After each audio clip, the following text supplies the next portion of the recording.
민주당 이재명 대표는 어제 국회 교섭단체 대표연설에서 우리나라가 나아가야 할 방향이 국민의 기본적인 삶을 국가가 책임지고 보장하는 기본사회다라고 하는 점을 분명하게 천명했습니다. 그리고 이 같은 지향을 실현해 나가기 위한 당면 과제로 회복과 성장을 제시했습니다. 우리나라 경제 성장률이 잠재 성장률 2.0% 아래로 떨어지고 있고 또 심지어는 마이너스 성장마저 우려되는 상황을 감안할 때 적절한 진단과 처방이라고 생각합니다. 더 크게 성장해야 더 잘 나눌 수 있고 또 잘 나누어야 더 큰 성장도 가능하다고 믿습니다. 정책위원회는 이재명 대표께서 제시한 이러한 비전과 당면 과제 실현을 위해서 최선을 다하겠습니다.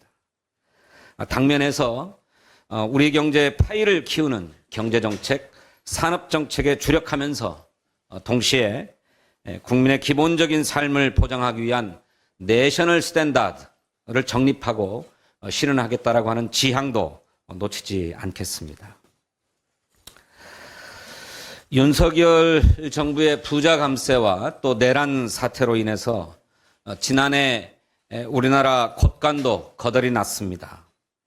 세수 결손 규모가 30조 8천억 원에 이르렀습니다. 2023년 56조 4천억 원의 세수 결손에 이어서 역대급이라고 하지 않을 수 없습니다.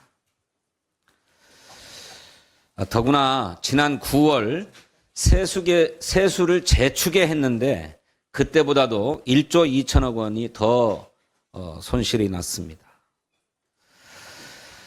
내란으로 인해서 안 그래도 어려운 내수 부진이 더 악화된 탓이 큽니다. 올해도 세수 결손이 불가피할 것이다 라고 하는 전망도 제기되고 있습니다. 2025년도 우리나라 국세 수입 예산안은 382조 4천억 원입니다.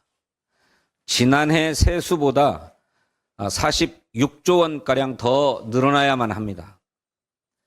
하지만 경제 성장률 전망치가 1% 중반대까지 급락했고 내수 부진에 관세 전쟁 등 수출 악재까지 겹쳐서 세수 확보는 그야말로 진퇴양난입니다. 안팎의 경제 데이터들은 위기 상황을 더욱 극명하게 보여줍니다. 한국개발연구원 KDI는 2달 연속 우리 경제의 하방 위험 증대를 경고했습니다. 내수 회복이 지연되고 반도체의 수출 증가세도 점차 둔화되고 있다고 진단했습니다. 고용의 불안도 늘어났습니다.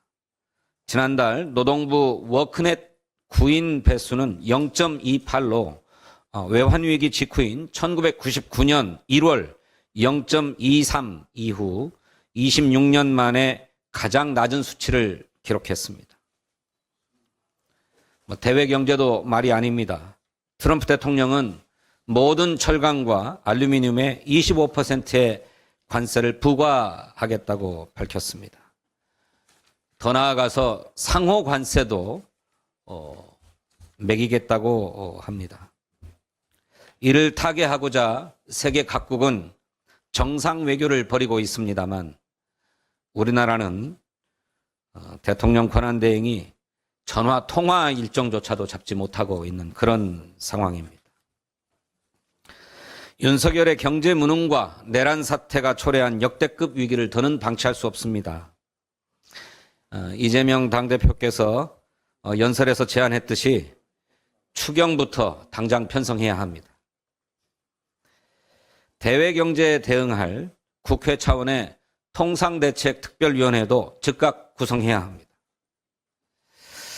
이런 것을 논의할 국정협의회마저 국민의힘이 미루고 있으니 참으로 답답합니다.